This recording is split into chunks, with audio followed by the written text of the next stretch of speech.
Magandang gabi, Mr. Narrator. Ako nga pala si Samuel. Gusto ko lang ibahagi ang kwento na nangyari sa aming probinsya sa Quezon noong taong 1981. Hanggang ngayon, kapag naaalala ko to, kinikilabutan pa rin ako dahil hindi ko akalain na totoo pala ang mga kwentong engkanto na naririnig ko lang dati. Noong 1981 sa liblib na baryo sa Quezon, may isang dalaga na kinikilala ng lahat dahil sa kanyang angking ganda. Siya si Elena. Si Elena ay anak ng mag-asawang magsasaka na sina Mang Tino at Aling Rosa. Simple lang ang buhay nila noon.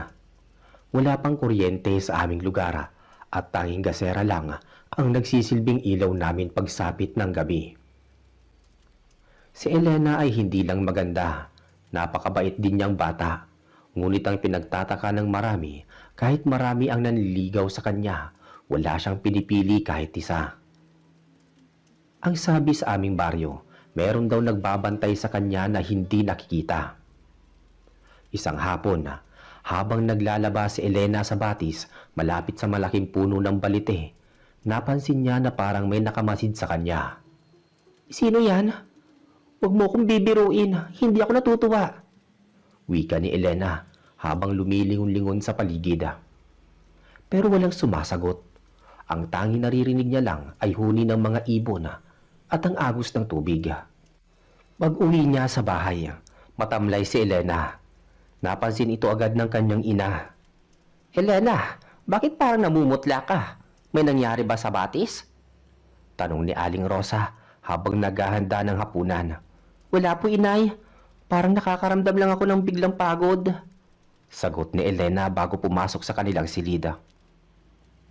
Simula noon, napansin ni Mang Tino na laging tulala ang kanyang anak. Minsan nauhuli nila si Elena na nakikipag-usap sa hangin sa may bintana. Isang gabi narinig ni Mang Tino na may kausap si Elena sa loob ng kwarto nito. "Sino ang kausap mo, Elena?" tanong ni Mang Tino sabay bukas ng pinto. Nagulat si Mang Tino dahil nakita niyang nakaupo si Elena sa gilid ng higaan at tila may hinihimas na buhok. Pero nakapagtataka, wala namang ibang tao doon. "Tay, narito si Amante. Sabi niya gusto niya akong pakasalan," nakangiting sabi ni Elena na tila wala sa kanyang sarili. "Anong amante? Wala namang tao rito, Elena. Nahihibang ka na ba?" bulyaw ni Mang Tino dahil sa takot at pagtataka. "Hindi niyo po ba siya nakikita, Tay? Ang gwapo niya, Tay. Ang puti ng kanyang kasuotan at amoy sampagita," sagot ni Elena habang nakatitig sa bakanting espasyo sa tabi niya. Dito na nagsimula na mabahala ang buong pamilya. Kinaumagahan kumonsulta si Aling Rosa sa isang kilalang albularyo sa aming bayan, si Tata Isko. Ayon kay Tata Isko, "Rosa, ang anak mo ay nagugustuhan ng isang engkanto mula sa malaking balite. Hindi basta-basta ang nilalang na ito. Ito ay isang uri ng engkanto na may mataas na katungkulan sa kanilang mundo." "Ano po ang dapat naming gawin, Tata Isko? Ayaw naming mawala ang aming anak," pagmamakaawa ni Aling Rosa. "Kailangan natin bakuran ng inyong bahay. Ngunit babalaan ko kayo. Kapag ang engkanto ay nag-alok na ng pagkain o regalo sa kanya at tinanggap niya ito, mahihirapan na tayong bawiin siya." Paliwanag ni Tata Isko. Pagbalik sa bahay, lalong lumala ang sitwasyon. Isang gabi, nagising na lang sina Mang Tino at Aling Rosa sa isang napakabangong amoy na bumalot sa buong kabahayan. Amoy ng mga bulaklak na hindi naman matatagpuan sa kanilang paligid. Pumasok sila sa kwarto ni Elena at laking gulat nila nang makitang puno ang higaan ng dalaga ng mga gintong alahas at kakaibang prutas na kumikinanga. Elena, saan galing itong mga to?" sigaw ni Mang Tino. "Bigay po to ni Amante, Tay. Sabi niya po, ito raw po ang dote niya para sa akin. Tinanggap ko na po dahil mahal ko rin siya eh," sagot ni Elena na may kakaibang kinang sa kanyang mga mata. Hindi na ito ang mga matang kilala nila. Tila nag-iba ang kulay nito at naging medyo mapusyaw na asul. Sinubukang itapon ni Mang Tino ang mga gintong alahas, ngunit sa tuwing ihahagis niya ito sa labas, bumabalik lang ito sa loob ng bahay. Kinagabihan na, narinig ng mga kapitbahay ang malalakas na yabag ng kabayo sa paligid ng bahay ni na Elena, kahit na wala namang nagmamay-ari ng kabayo. Dito na nagsimulang matakot ang lahat. Ang mga aso sa paligid ay ayaw tumigil sa pag-alulunga at ang hangin ay naging napakalamig kahit panahon ng tag-init. Isang gabi habang mahimbing natulog ang lahat, biglang bumukas ng malakas ang pinto ng bahay ni na Elena. Nagising si Mang Tino at Aling Rosa at nakita nila ang isang matanda na lalaki na nakatayo sa may pintuan. Ang lalaki ay nakasuot ng purong puti. Napakagwapo pero ang kanyang balat ay tila namumuti na parang porselana at ang kanyang mga tenga ay medyo matulis. Sino ka? Anong kailangan mo sa anak ko? Matapang na tanong ni Mang Tino habang hawak ang kanyang itak. Ako si Amante.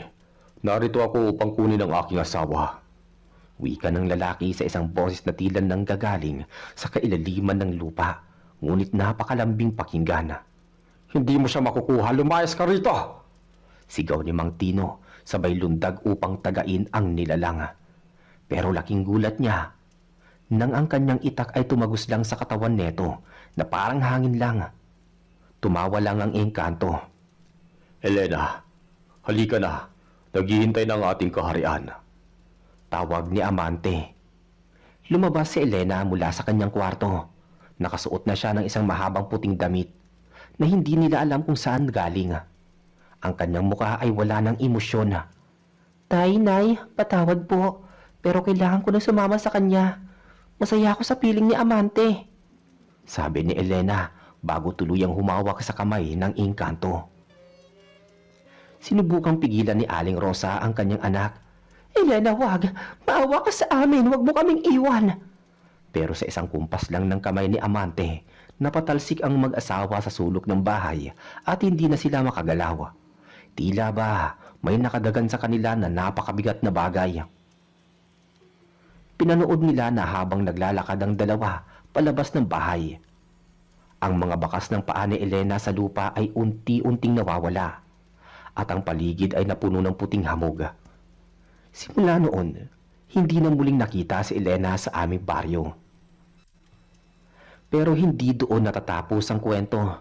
Makalipas ang isang buwan, may mga nakakita daw kay Elena sa batis tuwing kabilugan ng buwan. Ang sabi ng mga nakakita, hindi raw siya mukhang tao. Ang kanyang balat ay tila kumikinang at lagi siyang may kasamang dalawang maliliit na bata na mabilis tumatakbo sa ibabaw ng tubig. Isang araw, nagpasya si Mang Tino na bumalik sa batis kung saan huling nakita si Elena. Elena, anak, magpakita ka! Sigaw ni Mang Tino habang umiiyak. Biglang huminto ang hangin at lumitaw sa kanyang harapan si Elena. Pero malayo na ang itsura nito sa dating anak niya. Tay, wag na kayo mag-alala. Maayos ang kalagayan ko rito. Pero hindi na ako pwedeng bumalik sa mundo ninyo. Bakit naman, anak? Ano bang buhay ang meron ka dyan? Tanong ni Mang Tino. Dito walang kamatayan, walang gutom, pero may kapalit ang lahat ng yon. Sagot ni Elena habang unti-unting nagiging anino ang kanyang katawan. Huwag na kayong bumalik dito dahil baka hindi lang akong makita ninyo. Simula noon naging ilag na ang mga tao sa batis na yon. Ang mga matatanda sa amin ay laging nagbababala na huwag na masyadong magpapagabi sa labas, lalo kung ikaw ay maganda o gwapo. Dahil baka matipuhan ka ng mga hindi natin katulad o ibang nilalang sa kabilang dimensyon. Minsan naman may nakakarinig ng magandang awitin mula sa kagubatan. Sinasabing iyon daw si Elena na umaawit na para sa kanyang mga anak na kalahating tao at kalahating engkanto. Sabi ng iba, si Elena daw ang naging reyna ng mga engkanto sa bahaging iyon ng Quezon. Pero ang pinaka nakakatakot na bahagi dito ay kapag may nawawalang bata sa aming baryo. Laging sinasabi ni Tata Isko, Kinuha sila ni Elena para maging kalaro ng kanyang mga anak. Kaya hanggang ngayon Ang kwento ni Elena at ng kanyang asawang Engkanto ay nananatili sa isang babala sa bawat naninirahan doon. Isang gabi, habang naglalakad ako galing sa bukid, noong binata pa ako, naramdaman ko ang kakaibang amoy ng sampagita. Naalala ko kaagad ang kwento ni Elena. Binisan ko ang aking paglalakad. Hindi ako lumingon kahit may tumatawag sa pangalan ko. Samuela, Samuela. Mahinang bulong sa hangin. Alam kong hindi yun tao. Makalipas ang ilang buwan mula nang huling magpakita si Elena sa batis, hindi na naging tahimik ang buhay ni Mang Tino at Aling Rosa. Tuwing sasapit ang 6:00 ng gabi, may maririnig silang kumakatok sa kanilang dingding. Marahang katok na tila ba may nagpapaalam. Ngunit kapag binubuksan nila ang pinto, tanging malamig na simoy ng hangin lang ang sumasalubong sa kanila.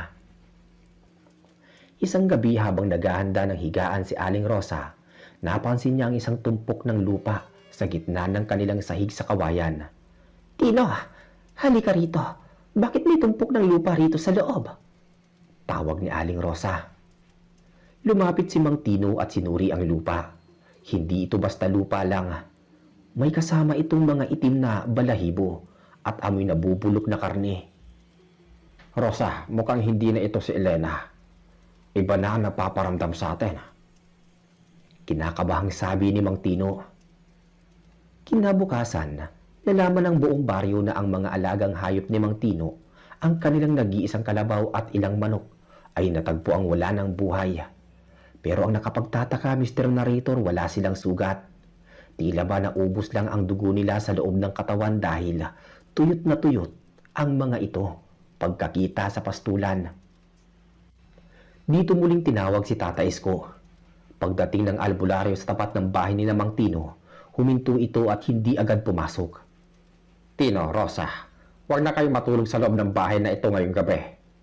Seryosong babala ni Tata Isko habang nakatingin sa may bubungana. Bakit po, Tata Isko? Anong meron? Tanong ni Aling Rosa. Ang engkanto na pangasawa ng anak ninyo ay hindi nag-iisa. Nagalit sila dahil sa pagtatangka ninyong bawiin si Elena noong nakaraan. Ang dala ninyong itak sa batis, Tino, ay tinuturing nilang paghamon. Paliwanag ng matanda.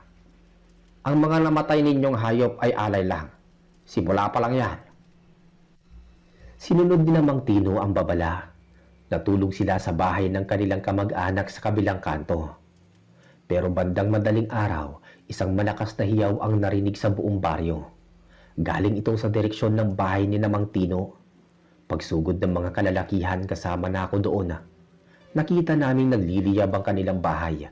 Pero ang apoy ay hindi kulay kahil. Ito ay kulay asul na tila sumasayaw sa hangin. Sa gitna ng apoy may nakita kaming isang figura. Isang babaeng mahaba ang buhok, nakasuot ng puti at nakatayo lang sa gitna ng nagbabagang kawayan. Elena! Sigaw ni Aling Rosa. Lumingon ang babae. Hindi na siya ang magandang si Elena na kilala namin. Ang dalagang muka ay maputla na parang papel at ang kanyang mga mata ay purong itim, walang puti. Ngunit siya. Pero ang kanyang mga ngipin ay matutulis na parang sapating. Sa isang kisap mata, kasabay ng pagbagsak ng bubungan, nawala ang figura at ang apoy ay biglang namatay. Na tila ba hindi man lang uminit ang paligid. Hindi na yan ang anak ninyo. Iyan ay isang hukluban na nag-anyong Elena upang kuhain ang inyong loob. Wika ni Tata Isko. Dahil sa takot, nagpasya ang mga opisyal ng baryo na magdaos ng pagdasal at pag-alay. Nagkatay sila ng baboy at nilagay ang mga pagkain sa paanan ng malaking balite malapit sa batis. Ako ang isa sa mga nagbuhat ng alay noon, Mr. Narrator. Habang naglalakad kami patungo sa batis, pakiramdam ko ay may libu-libong mga matang nakatingin sa amin mula sa taas ng mga puno. Pagdating namin sa balite, biglang tumahimik ang paligid. Kahit ang huni ng kuliglig ay nawala. Inilapag namin ang pagkain. Tanggapin ninyo ang alay na ito. Hayaan ninyo mamuhay ng payapa ang mga tao rito. Usal ng kapitan ng baryo. Biglang may nahulog na isang pirasong gintong barya sa gitna ng aming alay. Pagtingala namin, nakita namin ang isang batang lalaki. Siguro mga 7 taon ang edad. Nakaupo sa isang sanga ng balite. Ang bata ay napakagwapo, parang anghel, pero ang kanyang mga binti ay balbon at ang kanyang mga paa ay baliktad. Ang mga daliri ay nakaharap sa likod. Sabi ni ina, hindi niya kailangan ng pagkain ninyo. Ang gusto niya ay ang kanyang ama. Sabi ng bata sa isang boses na parang matanda. Lahat kami ay napatras. Si Mang Tino ay napaluhod sa takot. Ano kailangan niyo sa akin? Tanong ni Mang Tino. Kailangan ka ni ina para maging bantay sa pintuan ng aming kaharian. Masyado na siyang malungkot. Sagot ng bata bago ito tumalon pataas at biglang naglaho sa loob ng makapal na dahon ng balite. Simula nung araw na yon, nagbago si Mang Tino. Naging ulyanin siya at laging nawawala sa gubat. Hahanapin namin siya at makikita namin nakatitig lang sa puno o kaya ay kumakain ng mga ligaw na bunga na nakakalason para sa tao. Pero para sa kanya, tila wala lang. Isang hapon habang naglalakad si Mang Tino sa gilid ng batis, nakita siya ni Aling Rosa. Sinubukan siyang tawagin ni Aling Rosa. Tino, umuwi na tayo, madilim na. Lumingon si Mang Tino pero ayon kay Aling Rosa, ang kanyang asawa ay tila nakatulala sa isang bagay sa likuran niya. Rosa, tingnan mo napakaganda ng palasyo. Sabi ni Mang Tino habang tinuturo ang batis. Sa paningin ni Aling Rosa, wala namang palasyo doon. Tubig lang at mga bato. Pero kay Mang Tino, tila may isang malaking pintuang ginto na bumubukas sa gitna ng sapa.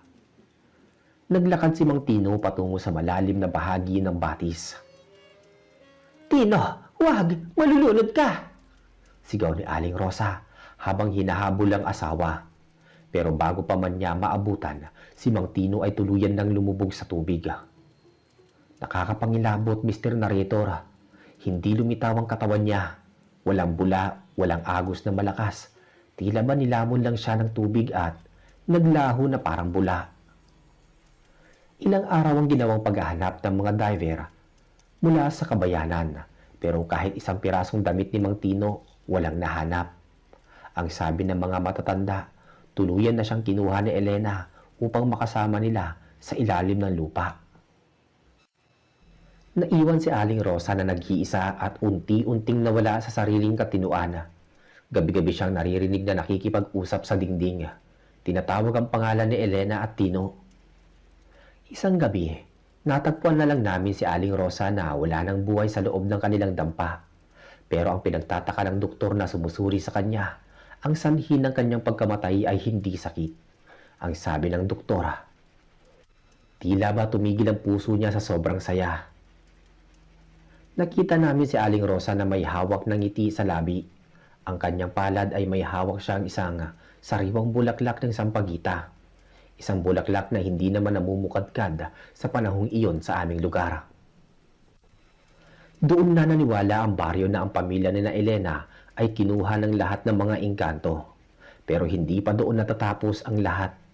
Dahil pagkatapos ng pamilya nila, ang mga bata naman sa baryo ang nagsisimulang makakita sa magandang dalaga sa batis.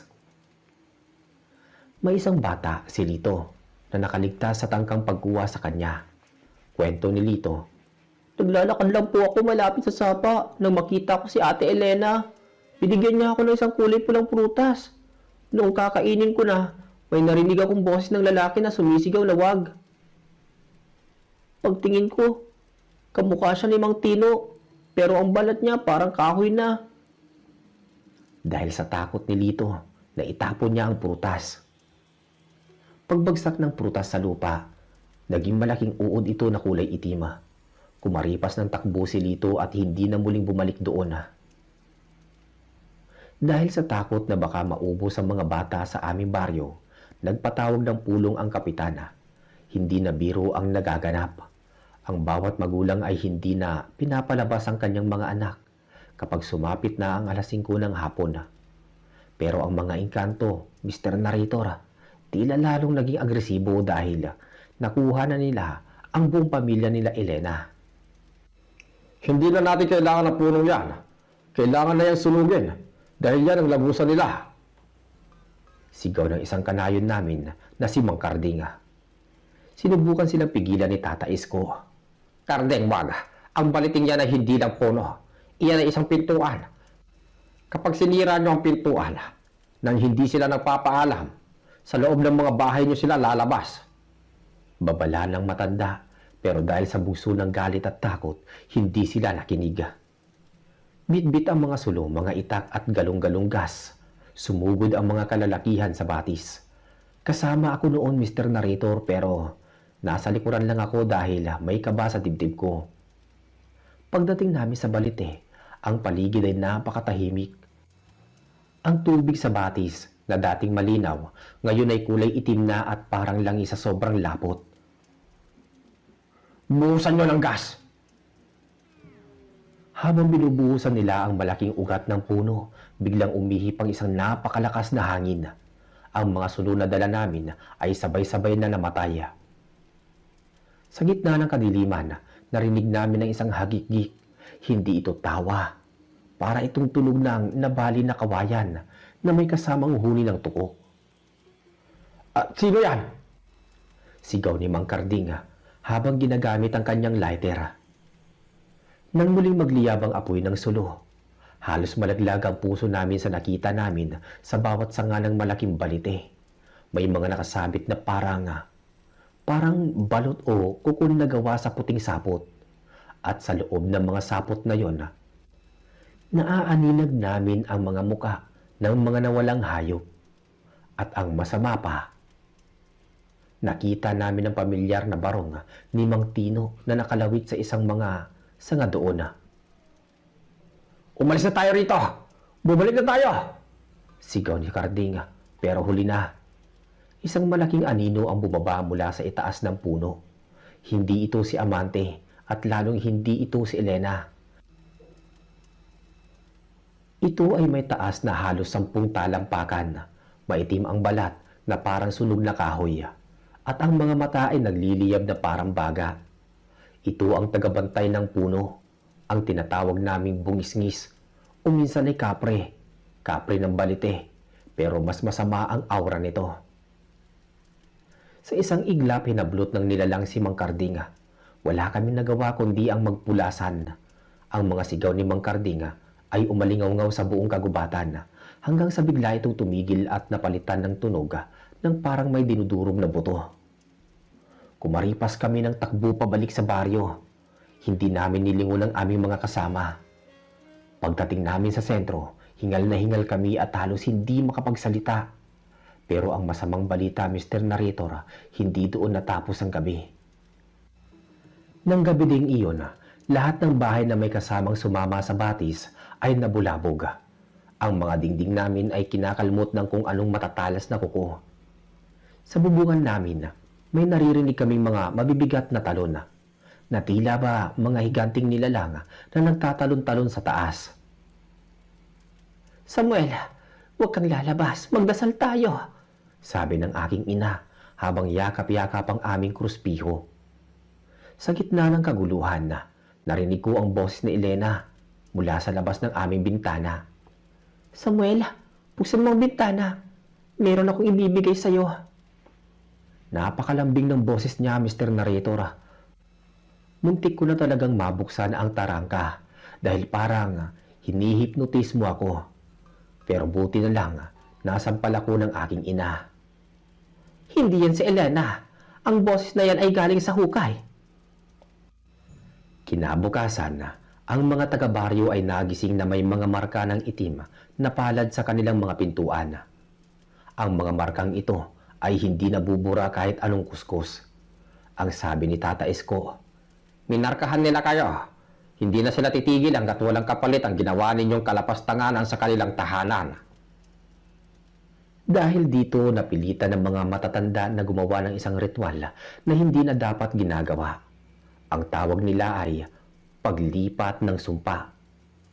Kailangan nilang maghanap ng isang bagay na pag-aari ng engkanto at ibabalik ito sa kanila kasama ang isang pangako. Naalala ko, Mr. Narrator, ang gintong barya na binigay ng batang may baliktad na paa. Naiwan iyon sa batis noong nagtakbuhan kami. Kinailangan namin bumalik doon, pero sa pagkakataong to, si Tata Escuna ang nanguna. Habang naglalakad kami, napansin namin na ang mga puno na dinadaanan namin ay unti-unting natutuyo kahit na maulan naman ang panahon. Pagdating sa batis, wala na ang balite. O mas tamang sabihin na hindi na namin ito makita.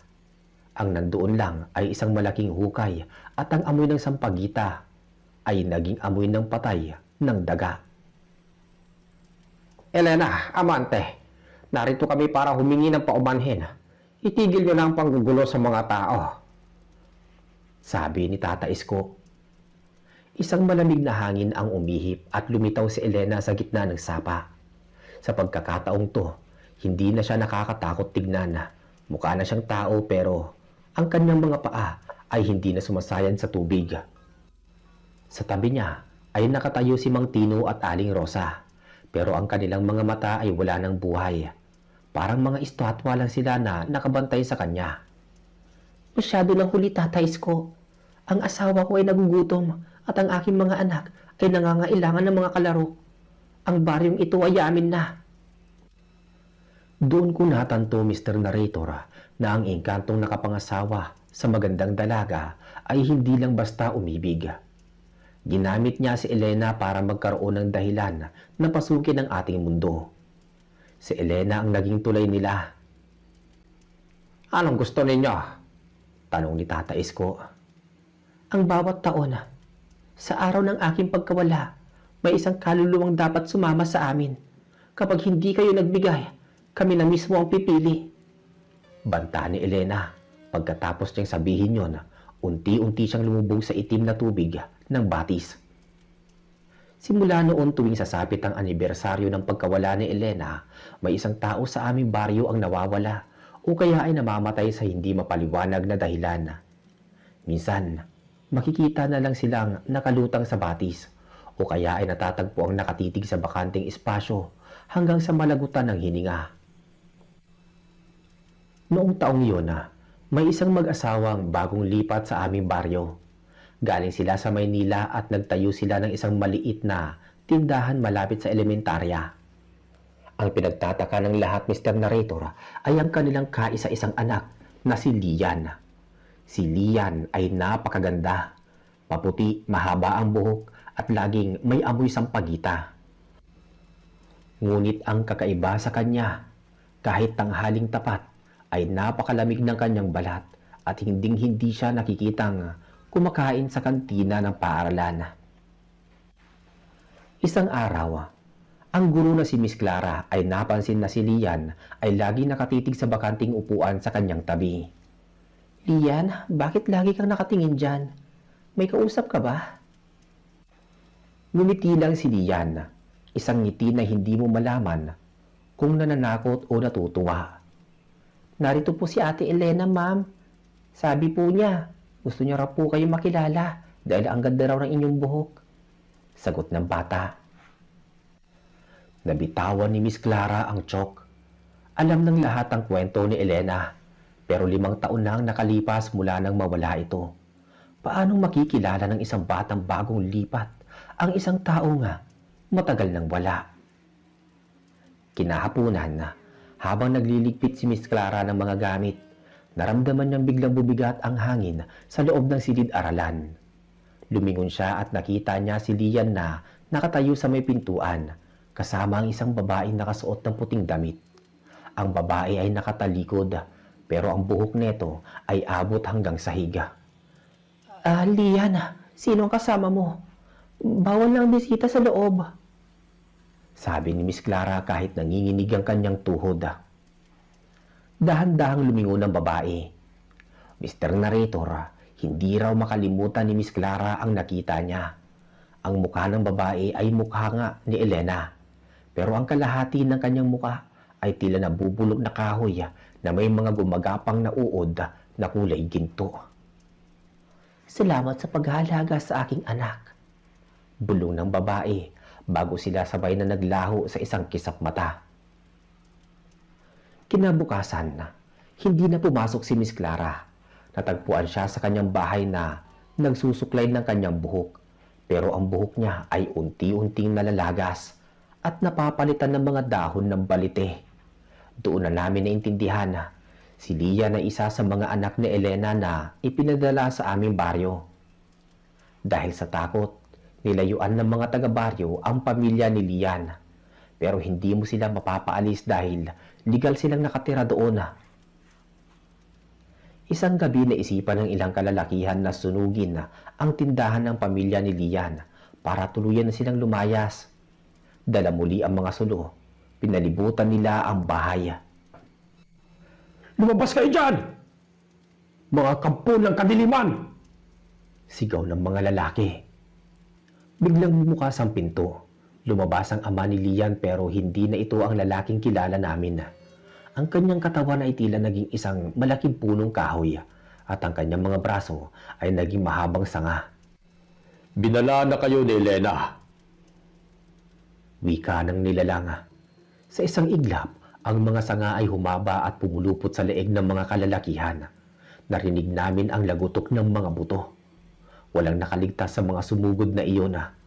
Ang mga bangkay nila ay hindi nahanap. Ang sabi ng mga nakakita, ang mga katawan nila ay laging bahagi at naging bahagi ng mga poste ng bahay ni Lian. Simula noon wala nang nangahas na lumapit sa bahay na yon. Ang tindahan ay nananatiling bukas pero wala namang bumibili.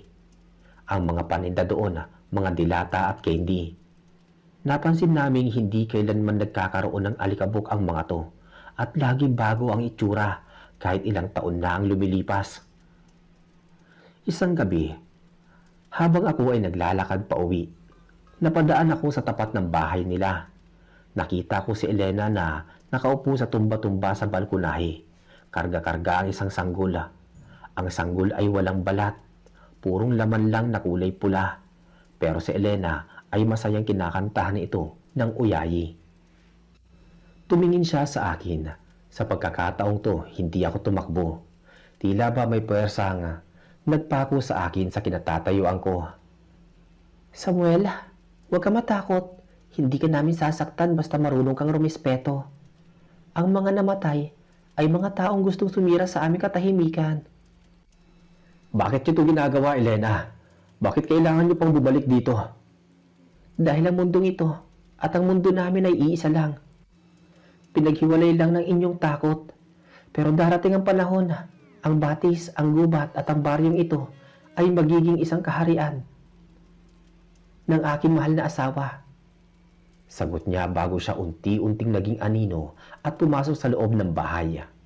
Dito ko napagtanto, Mr. Narrator, na ang kasal ng isang tao at engkanto ay hindi lang tungkol sa pag-ibig.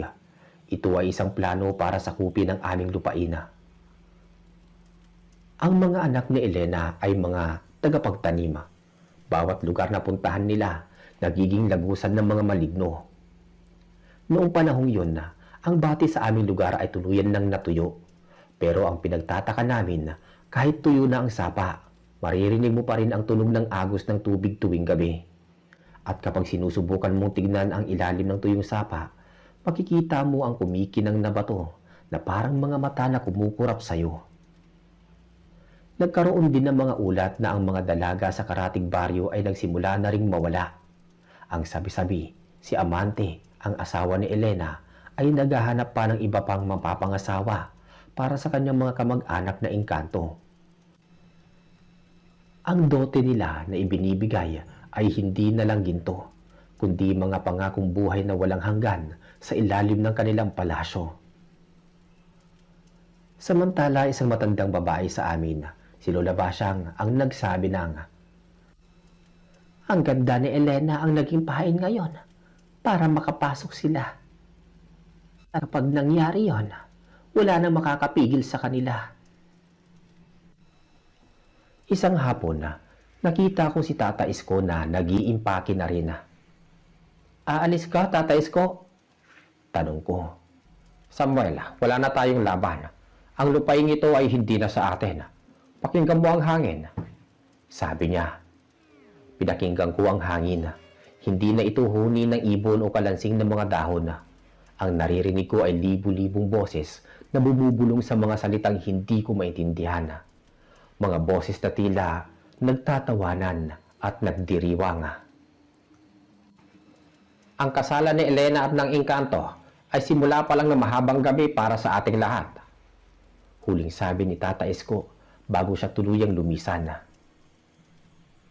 Matapos umalis ni Tata Esko, tila mas lalong dumilim ang langit sa paligid ng baryo kahit tanghaling tapat.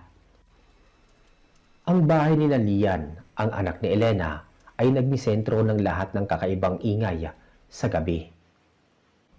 Isang gabi noon, hindi ako nakatiis. Naisipan kong silipin kung ano ba talaga ang nangyayari sa loob ng bahay na yon bago ako tuluyang lumikas ng probinsya. Dahan-dahan akong lumapit sa bintana ng kanilang tindahan. Doon ko nakita si Elena nakaupo sa gitna ng sala, pero hindi siya mag-isa. Kasama niya si Amante, ang engkantong asawa niya, na ngayon ay mas malinaw ko nang nakikita. Napakatangkad ni Amante. Ang kanyang buhok ay parang mga ugat ng puno na gumagapang sa may sahig, at ang kanyang mga mata ay parang dalawang itim na perlas na walang kislap. Samuel, alam kong nandyan ka. Biglang sabi ni Elena nang hindi man lang lumilingon sa akin. Napatigil ako sa paghinga. Akala ko katapusan ko na pero dahan-dahang humarap si Elena sa akin. Ang kanyang muka ay bumalik sa dati nitong ganda, pero ang kanyang balat ay tila gawa na sa porselana. Huwag ka matakot. Narito ka dahil gusto mong malaman ang katotohanan, di ba? Napansin ko sa likod ni na Elena at Amante, nakatayo sina Mang Tino at Aling Rosa, pero parang mga rebulto na lang sila. Walang kibo at ang kanilang mga mata ay wala ng buhay. Sila ang naging mga bantay sa kaharian ng kanilang anak. Bakit kailangan madamay ang buong baryo? Tanong ko sa gitna ng panginginig. Dahil ang mundong ito ay masyadong maingay at magulo, Samuel. Sa mundo ni Amante, may kaayusan, walang sakit, walang pagtanda. Sagot ni Elena, pagkatapos ay tinuro niya ang direksyon ng tuyong batis. Doon sa ilalim ng lupa, nakatayo ang palasyo. Ang mga nawawalang tao sa baryo, sila ang mga naging alipin at manggagawa. Masaya sila doon.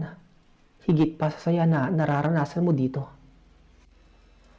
Maya-maya biglang humawak si Amante sa balikat ni Elena. Sa isang kumpas ng kamay ng engkanto, ang buong paligid ay napuno ng puting usok na amoy sampagita. Narinig ko ang malalakas na kampana sa simbahan, pero ang tunog neto ay hindi nakakapagbigay ng kapayapaan. Para itong babala ng kamatayan. Umalis ka na, Samuel. Kwento mo ang nakita mo. Sabihin mo sa kanila na ang engkanto ay hindi lang basta alamat. Kami ay nandito na, namumuhay sa tabi ninyo. Naghihintay lang na susunod na magandang dalaga. Nabibihagi ng puso. Huling sabi ni Elena bago tuluyang maglaho ang kanilang bahay sa harap ng aking mga mata. Kinabukasan wala nang natira sa bahay ni Lian kundi isang bakanting lote na tinubuan agad ng dambuhalang punong balite sa loob ng isang gabi. Ang mga taga-baryo na nakatira ay parang mga robot na naglalakad, walang maalala sa mga nagaganap.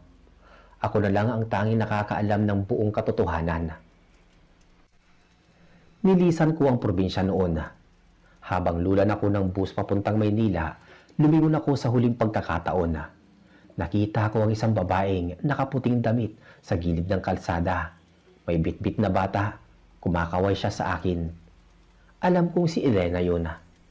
Hanggang ngayon, Mr. Narrator, kapag nakakakita ako ng magagandang dalaga na tila masyadong perpekto ang ganda, o kaya ay nakakaamoy ako ng sangpagita sa gitna ng gabi, kahit walang tanim nito sa paligid, bumabalik ang kaba sa dibdib ko. Dahil alam ko, hindi sila namamatay. Naghihintay lang sila ng panahon na para muling kumuha ng susunod na pamilyang isasama nila sa kanilang madilim at misteryosong kaharian. Ito ang kwento ng engkantong nakapangasawa ng magandang dalaga sa aming probinsya. Isang kwentong totoo na hanggang ngayon ay nag-iiwan ng kilabot sa sino mang makakaalam. Salamat sa pagsasalaysay tungkol sa pamilya ni Elena. Muli, salamat po sa inyong pakikinig. Ingat po palagi.